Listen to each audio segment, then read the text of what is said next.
Julianne.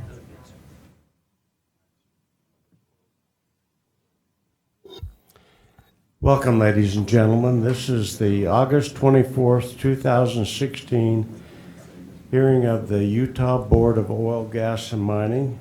We'll start the day with the Division of Oil and Gas and Mining's briefing session. Mr. Steve Schneider, would you please begin? Yes, thank you, Mr. Chairman.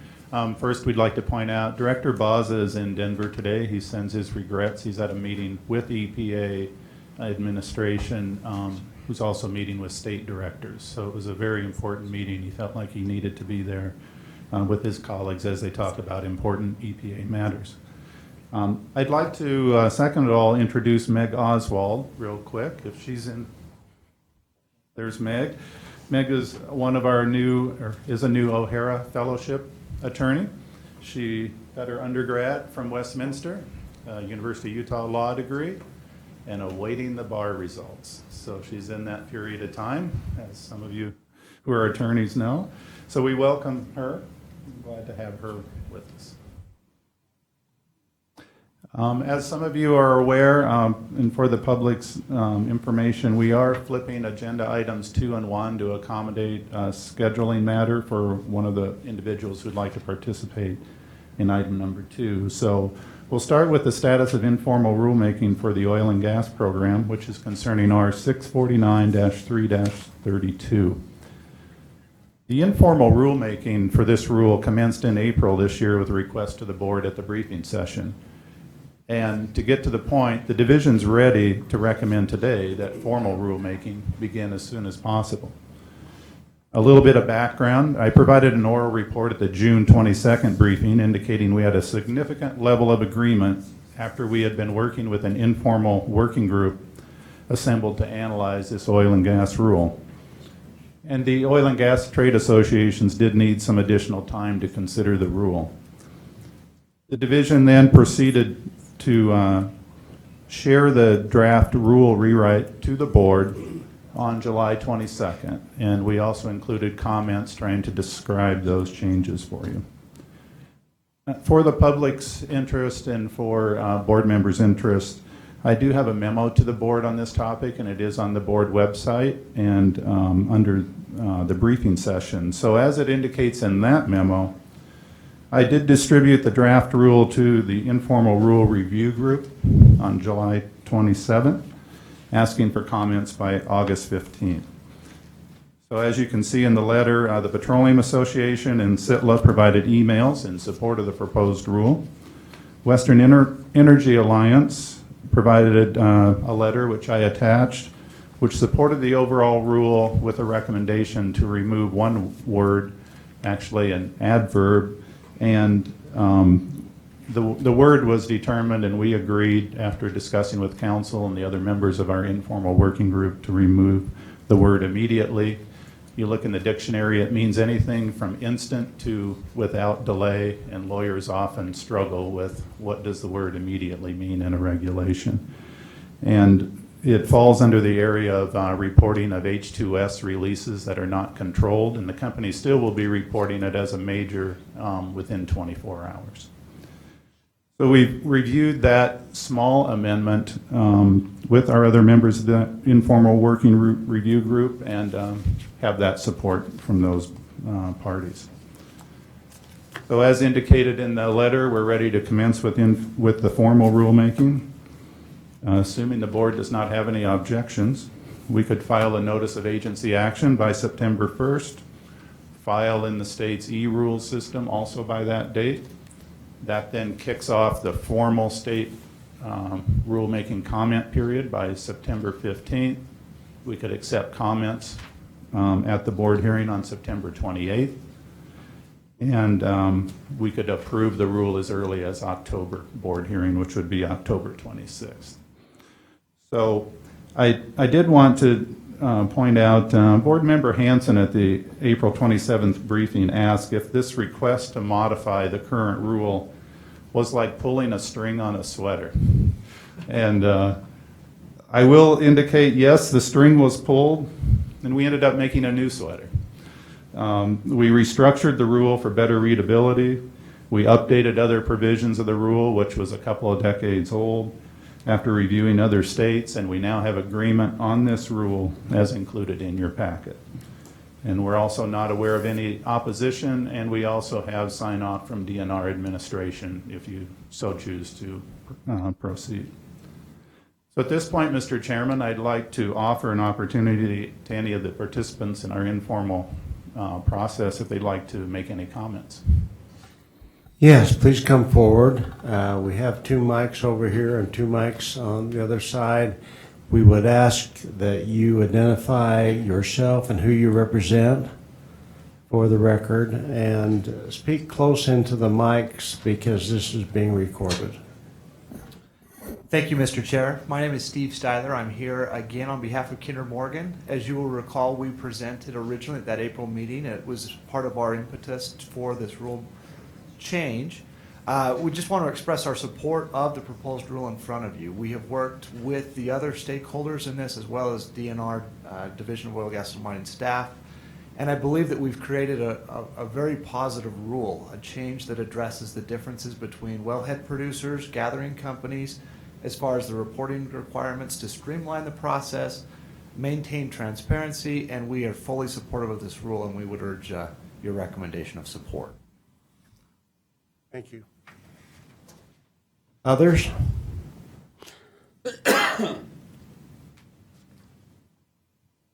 Yes, Mr. Chairman. Lowell Braxton, representing Western Energy Alliance. As you could see, when Steve Schneider was talking, we were a last-minute fly in the ointment with that one-word change. We think it's been a great process. It's been deliberative. It's given a lot of opportunity for input from all parties, and I think the rule is something that our members can live with. And again, I want to thank the board and the division for letting us participate in the process. Thank you, Mr. Chairman, board members. Lee Peacock, Utah Petroleum Association. Similar to the others, we are very supportive of where we're at with the proposed rule. We appreciate the division staff and their willingness to work through some issues with us and get some clarification so that everyone's comfortable with where we're headed, and I think that's where we are at this point.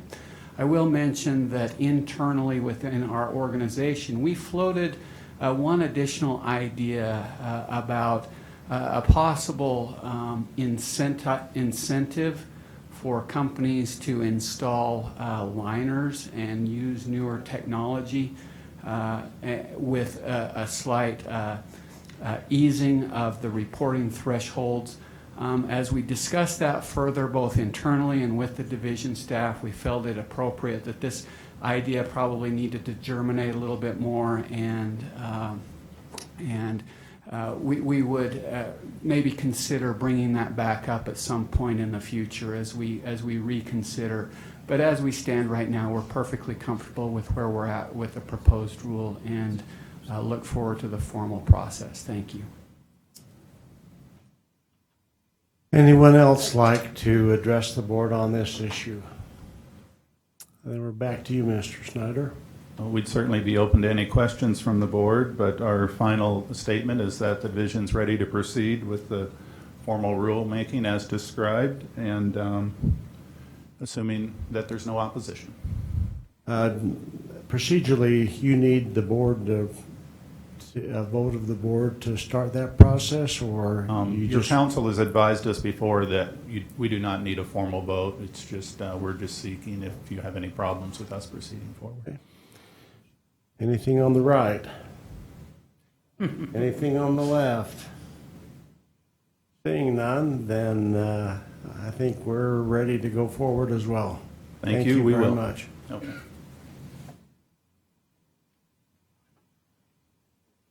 Dana Dean will lead the next item. Thank you. Good morning, Mr. Chairman, members of the board. This next presentation is in response to a question that the board had in a discussion after a hearing a few months ago. And we would like to talk about how in the minerals program, how we decide when to pursue legal action and when we feel it might be better to try to work with an operator in order to get a better outcome for the state of Utah. And so it's kind of a complex question that Paul Baker, our Minerals Program Manager, is prepared to present. And then depending on questions, Steve Alder and I are both available to help with the questions, but I'll just let Paul start with his presentation here and give you an idea of what types of situations do we push really hard to go to the board, and what type of situations might we work with someone and think that that may get a better result. Hey, Paul, thank you. Would you please speak closely into the microphone? Yes, thank you. So as Dana said, I'd like to talk a little bit about Just a little closer to the mic. I'd like to talk about the minerals enforcement program. Some basic information. That mic's live. You know, the green light's not on, so maybe that's it. There you go. Okay, so I'd like to talk a little bit about the Minerals Enforcement Program, the purposes of the Mine Land Reclamation Act, reclamation and bonding requirements, which is really where we encounter most of our problems, and some of the enforcement options that we have, and a few examples and problems. First, maybe I could start off, and Mr. Hansen would be most familiar with the coal regulatory program. The minerals program was really based on the coal program. In fact, many of the rules we have were taken directly from the coal program. A few of the findings in the Mine Land Reclamation Act. First of all, of course, the mining industry is essential, and the surface disturbance is unavoidable, but it should be done in a way that minimizes undesirable effects on the surroundings, and the land should be reclaimed to prevent conditions detrimental to the safety and welfare of the public, and to provide for subsequent use of the land. The purpose of the Act is to provide that all mining in the state shall include plans for reclamation of the land affected. And so the primary focus of the Minerals Regulatory Program is to ensure that we have financial assurance so that the state can reclaim in case an operator does not, and then to make sure that the land is reclaimed when mining is completed. We do enforce other provisions, things to do with water quality and soil salvaging and things like that, but our primary focus, without question, is to make sure that land is reclaimed. The Act and the rules have provisions for financial assurance or a reclamation bond, as stated here.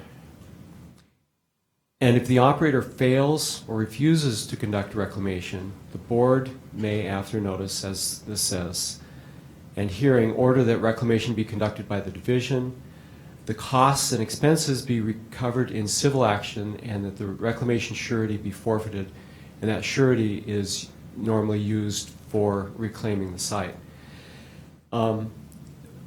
Forfeiture normally happens in a case where we are withdrawing, or the conditions exist where we could withdraw a notice of intention. And there are three provisions in the Act under which we can withdraw a notice. The first is that the operator fails to maintain adequate surety, and that's by far the most common. Second is if the operations are shut down for more than 5 years, the Act allows us to withdraw the notice. The rules state that after 5 years, the division may withdraw or may require reclamation, but after 10 years, the division will require reclamation unless the operator appeals to the board for a longer period of suspended binding operations. And the third condition is where operations or reclamation are being conducted such that the reclamation plan cannot be accomplished. The rules also have one other provision, and that is that the notice can be withdrawn if the operator fails to pay permit fees. Now that's a little bit of a conflict between the Act and the rules, but That's what's in there. And in each of these cases, there has to be an opportunity for a board hearing. By definition, a cessation order or an operation without a valid permit constitutes an imminent danger to the public health and safety and can be reasonably expected to cause significant imminent environmental harm to land, air, or water resources. And an invalid permit would include a situation where there is inadequate bond. So anytime somebody has expanded their operation beyond what's permitted, beyond what's bonded, or if they've begun operations and without a permit, that constitutes a situation where we can issue a cessation order. And actually failure to pay permit fees constitutes a situation where they don't have a valid permit as well. Just a few statistics for 2015. We have, at the end of 2015, we had 600 permits and 6 technical staff, so 100 mines per person. We issued during the year 11 notices of violation, 18 cessation orders, conducted 448 inspections, which averages to 75 per inspector. The question is, how do we get into non-compliant situations? Usually it's a situation where, as I mentioned earlier, the operator has exceeded their permitted acreage and they don't have enough money to give us the additional bond. That's the most common. Sometimes they begin operations without approval, and we've had a few instances where a bank has failed and we've had a letter of credit. If it's a certificate of deposit, that is covered by the FDIC, but a letter of credit is not, and so we're left without a surety if there's a letter of credit if the bank fails, and we've had like 4 situations like that. Not common, but it happens. I'd like to go through an instance where we worked with an operator to get them back into compliance. It's the Pine Ridge operation. They mine landscaping boulders. This is on the border between Weber and Cache counties, on the Avon Road, if you're familiar with that.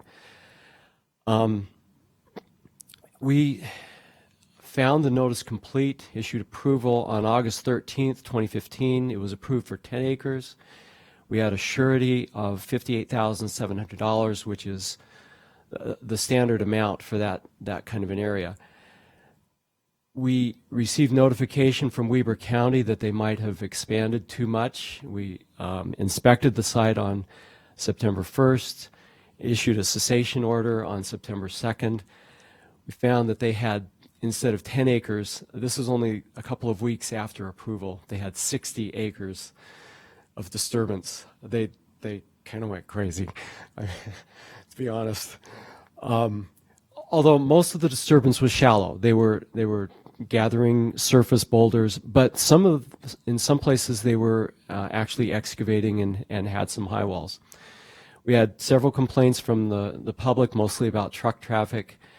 They had no conditional use permit from Cache County, and it probably violated the Weber County conditional use permit.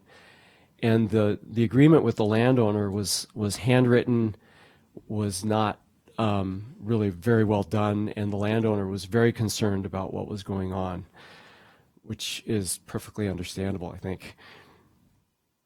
So under the cessation order, we continued to work with the operator. They posted additional surety, and they actively reclaimed the site, most of the site. At this point, there's a little bit of reclamation that still needs to be done, and they have some weed control issues, need to implement a weed management plan. But all in all, after working with this operator and getting them to, doing several inspections and enforcing some deadlines, they were able to get most of the site reclaimed, except, like I said, just for a real small area. And they should be completely done with reclamation by the end of this month, is what we're hoping. So that's just one example, and that's the kind of thing we try to do. A lot of times, as I mentioned, the operators just don't have enough money to put up the additional surety, and so it's really squeezing blood from a turnip. They simply don't have the funds. A couple of examples where we ended up using state funds, and you may remember these. A little over a year ago, we came to the board for authorization to do some reclamation work at a peat site in Juab County. And we had been trying, we'd never received a surety from this operator. And we tried to serve them. The sheriff was unable to locate them. And so we needed to pull this barge out of a bog to protect a rare fish. And we ended up spending state money to do that. We drained the hydraulic fluid and other hydrocarbons from the barge and ended up pulling it out of the swamp and just left it there. But still, we eliminated the danger to the fish. Another example was VNC Limestone Quarry in Sanpete County. The operator exceeded their permitted acreage and probably couldn't post the surety that we were requiring. He ended up declaring bankruptcy. We did have a surety of $36,000, which the board forfeited, and used that money, but we ended up using some state funds as well. We probably used about $20,000 worth of state funds to complete reclamation of this site. But where the operator is bankrupt, really doesn't have any assets, that's the kind of situation that we get into. There's just, the money is simply not available. I asked the staff for a list of sites where we anticipate we might have problems, and we've got somewhere around 8 mines, I'm not sure of the exact number, without bonds, and about 20 where we have serious concerns about the amount of bond that we're currently holding. We're trying to think of potential tools that we might use. One is to refuse approval of a notice or withdraw the notice for unresolved enforcement actions, including unpaid fines, which would be similar to the applicant violator system in the coal program. We don't have anything like that in minerals. There's a possibility, I mean, these would all involve rule changes at the minimum. They might also involve act changes, I'm not sure. Associate the release of the surety with payment of the fine. That you can't get your money back until you've paid your fine. The act says that excess surety, after we've forfeited a surety and used the money to reclaim the site, the act says that the excess would be returned to the rightful claimant. The question would be if the division could be considered the rightful claimant if there are fines outstanding. And that's, I think Steve probably has some problem with this, but that's an option. It might require a change to the act, but that's something that we have considered. And another thing is the fines have not been increased since the enforcement program was put into effect about, I think, 13 years ago, something like that. Those are just some thoughts that we've had. Anyway, I think that's the end. I'd be glad to answer any questions. Yes. Paul, there's a couple of things I was wondering if you could just brief the board on. Being a miner myself, I'm aware that a few years ago it became almost impossible to obtain surety bonds from financial institutions. So could you tell us a little bit what you know about that? Is that still the case? And then secondly, one could conclude that we simply need to do more enforcement, but tell us about the number of mines, how many there are, and how many people the agency has to actually inspect. Because part of this stuff is just the inability to watch operators and see what they're doing and learning about it after the fact. If you could educate us on those two items, I'd appreciate it. Yeah, sure. I'm not real familiar with the like the financial market. How hard it is to obtain surety bonds. I don't know, but most of the time, 90+% of the time, we're talking about small mines that have gone over acreage, and in most cases, they are not looking at surety bonds. They're looking at letters of credit, certificates of deposit, cash deposits, things like that. Usually they don't qualify for surety bonds. And so that's, even in the case of a letter of credit, normally the operator is having to come up with a collateral to back up that letter of credit. So it's a matter of whether they've got the cash to do that. That's what it is in most cases where we're having problems.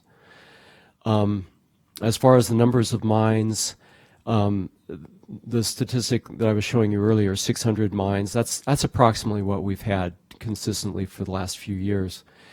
And we have 6 technical staff to inspect those. And yeah, you're right. It really is a matter of being able to keep track of them.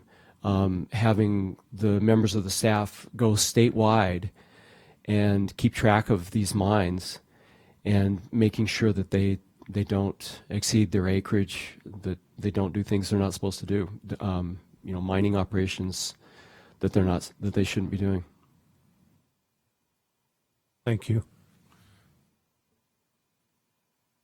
Board members, any other questions? Yes. I've got a couple of questions for you. Do the operators, when they are given permission to begin disturbance, do they have to provide a legal description of the disturbed area, the boundaries of it, or is it just based on you may disturb this many acres in this general location? The notice of intention form has asks for the legal description, although technically that's not in the rules, but they are required to give us a map showing, and the map is usually at a scale of like 1 inch equals 200 feet. And so that's fairly precise, showing where they would be, yes. Of those operations that are issued a secession order and then you attempt to work with them to get them back into compliance, what percentage of those cases would you say end successfully with them being brought back into compliance? I think most of them do. Probably 3/4 is what I mean, that's just a rough guess. But if they don't, then they're going to be coming here.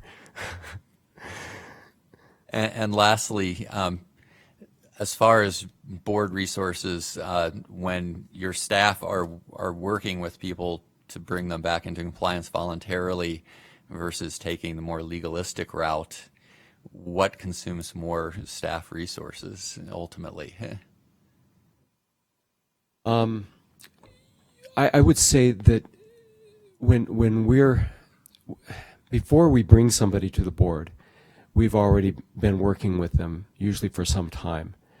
And so, bringing them to the board is just one additional step, but both require really quite a lot of time. I mean, our attorneys are very good, and they've done this enough that I think they know what they're doing. But yeah, it definitely requires additional time to come to the board as well. Thank you. Paul, I just have one question and then a statement, but with only 10 staff and 600 mines to visit, how often do you actually are you able to get out to the mine sites? Just make a correction, 6 staff I'm rather sorry. than 10. Yep, Yeah. you're right. The large mines, the goal is to visit the large mines once a year and the small mines at least every 3 years. It's, in all honesty, that probably ought to be reversed because large mines are cause so many fewer problems than the small mines. But that's what the goal is. I'm impressed that you're able to do so much with so little, and more than happy to support you if you'd ask Dana for help from the coal inspectors. You can take a few of those. And We've done that in the past Yeah. a few times. No, I appreciate your presentation because I had no idea there were that many sites that your staff is responsible for. I'm impressed with the fact that you're able to do what you do with the staff that you have. You know, I have to give kudos to the staff. They're very good. I mean, they work hard, and they're also very good at seeing problems and understanding exactly what's going on. I mean, it's a lot of minds to keep track of, and I also have to give thanks to our attorneys. Over the last few years, we've had a lot of things come to the board, and I'm amazed how quickly they come up to speed on these issues. Mr. Alder. Yeah, Mr. Chairman, if I might just comment, one of the things in addition to all the inspection and enforcement is the permitting, and the same staff does the permitting. And in that respect, I know you've seen quite a few where there's been some problem with the inadequate surety, but the actual experience that I've observed is that since the small mines have had to have adequate bonding, the division has done a really good job of calculating that amount. And so once we get in and go after the surety, except for these occasions where the miner gets out of control, the monies have been sufficient to take care of the problem, and that's another kudo to the staff. And I just thought I'd mention that. Yeah, that's true. Where the operator has given us the bond that we ask for, we've had enough bond. It's just where they've gone out of bounds or something like that where we've had problems. One of the perceptions that I've had is that on some of these issues, rare as they are, they seem to drag out for a series of hearings. Is there a tougher stance or a more lenient stance, or about where we are right now, the best approach from this board? Oh, well, Steve says that he would like to address this as well, but I think the times that they are carried over from one board hearing to the next is when we are still trying to work with someone, and we feel like they'll still get something done if we continue to the next hearing, but they still have that threat over their head that if you don't get it done, then then we're going to take the bond. And so that's how it kind of drags out. And I think that Paul and our attorneys have worked well together to know when is the time to do that and when is not the time. So I think right now the way it's going is the best. I think that they're making good decisions and working with people. They've gotten a lot done on some of these mines, although it may be frustrating to you to see things continued and things like that. But I'll let Steve say what he wanted to. I was just going to add that sometimes kind of like Paul said, the larger operations are easier to deal with. There aren't as many problems. And when some of these small operators get into difficulty, it's really quite amazing how tangled and messed up it can be. And it takes quite a bit of time. You may see one operator, but there may be the prior operator and the prospective new operator and the landowner, and there are a lot of interests that have to be satisfied. And sometimes it does require filing a board action to get somebody to get an attorney, if that helps, and quite often that does help a lot, or to at least face the music and come forward with a plan, and then we need to give it some time. So I know that this was a concern of the board, and one of the reasons I wanted to be here to answer questions. I think that generally from what I've seen, it has most efficiently resulted in, without undue delay, in getting the sites reclaimed, and that's the ultimate goal generally. Other questions? Then I think that we're back to you for a conclusion or follow-up. Okay, thank you. I hope that was informative. If you have more questions, you can find us anytime. We'd be glad to answer anything. And I believe John Rogers is next on the agenda with a couple of items. Mr. Rogers or Mr. Schneider?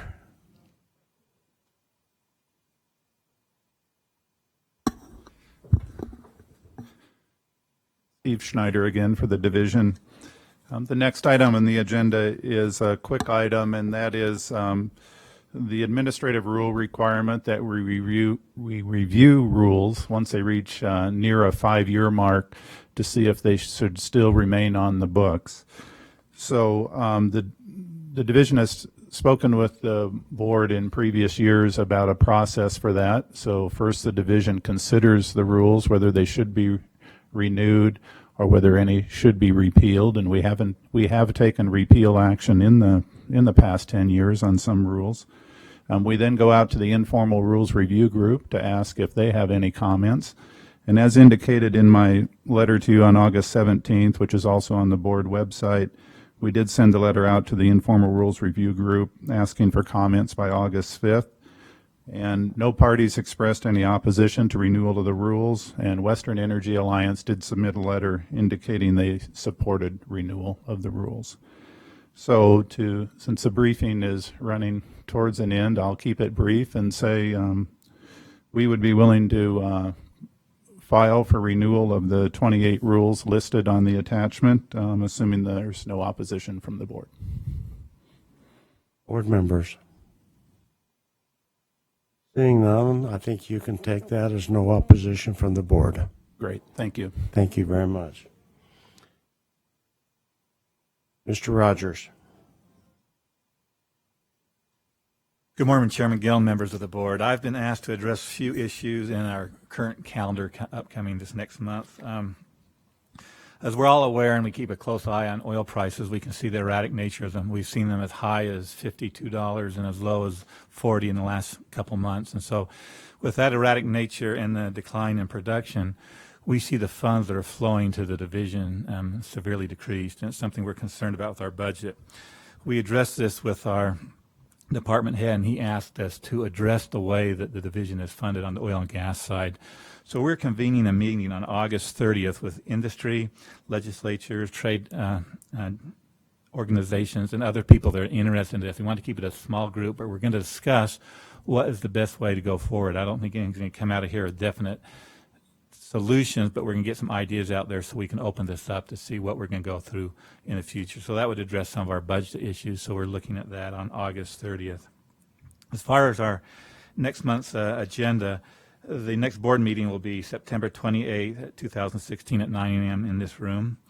In addition, we have the Uinta Basin Energy Conference on August 31st and September 1st in Vernal.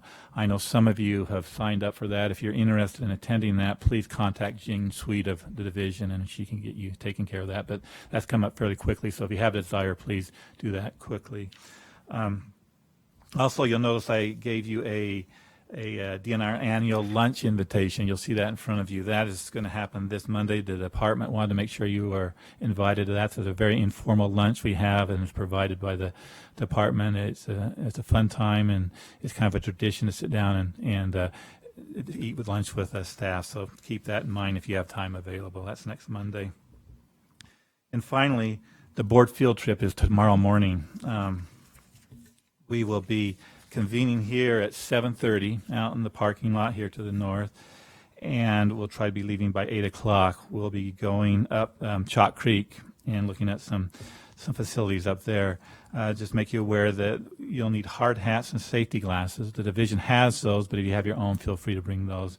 We also ask you not to wear open-toed shoes, and please, so keep that in mind. They don't want any flip-flops out there. So, those of you, I know some are going to be coming on your own. Is there anyone, Chairman Gill? I was thinking of doing it, but I'm going to change that. I've changed my schedule so that I'll be meeting you here. Okay. And going with you the Well, full trip. for so- anyone that will be meeting at the Sinclair in Colville, that's right as you get up out the exit. It's the first gas station to the right. You can't miss that. So we'll hopefully be there by 9 o'clock. We'll go up the canyon to the Questar Pipeline Company Colville Gas Storage Facility. This is a facility that stores gas after it's produced, and gas storage is a significant issue now after the problems down in California with Alyssa Canyon. So we thought that'd be a good opportunity to see what's going on here in the state, as we have other facilities like that opening up around the state.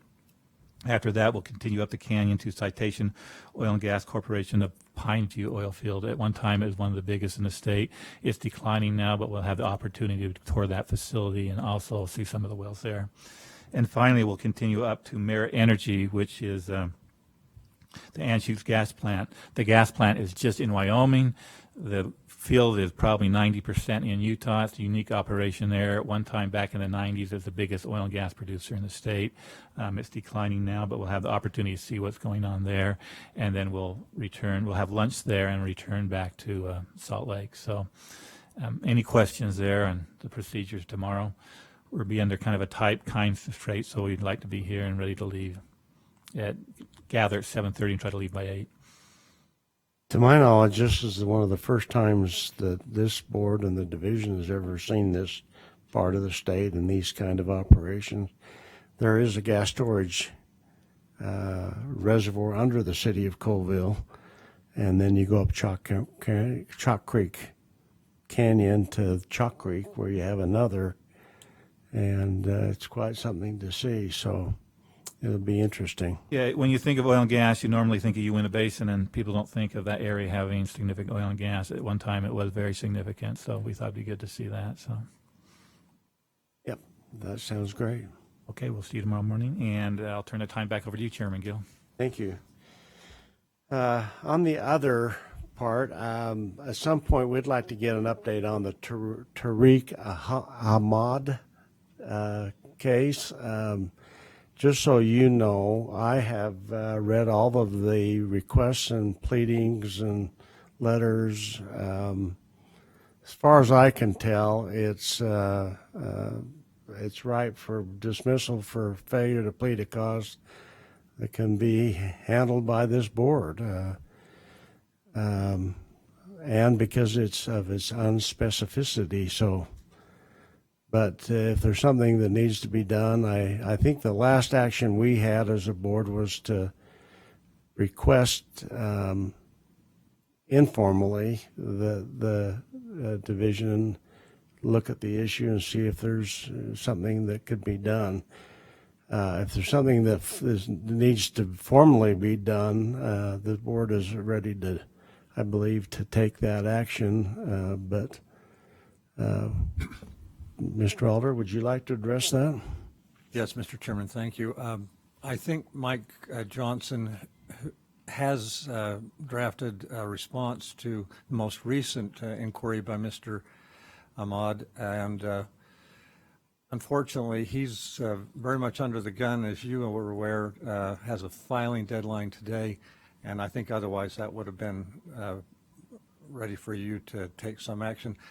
Frankly, we don't think there is any specific action that's appropriate, either required by the board or by the division, but it's important probably to communicate that to him, and so that would be, I think, something that Mr. Johnson could take care of at your next hearing or maybe in the meantime. Thank you. Anything else to come before the board? At this time, it's the opportunity for public comment. If anyone here is desirous of addressing the board on matters within our jurisdiction, we'd like to have you come forward now. Seeing none, then we will be in a 10-minute break. We'll come back at 5 minutes after, and we will start the agenda item. I believe we have 2 agenda items today. And we'll start with the Montezuma Well Service matter when we come back. So we are taking a short break. Thank you.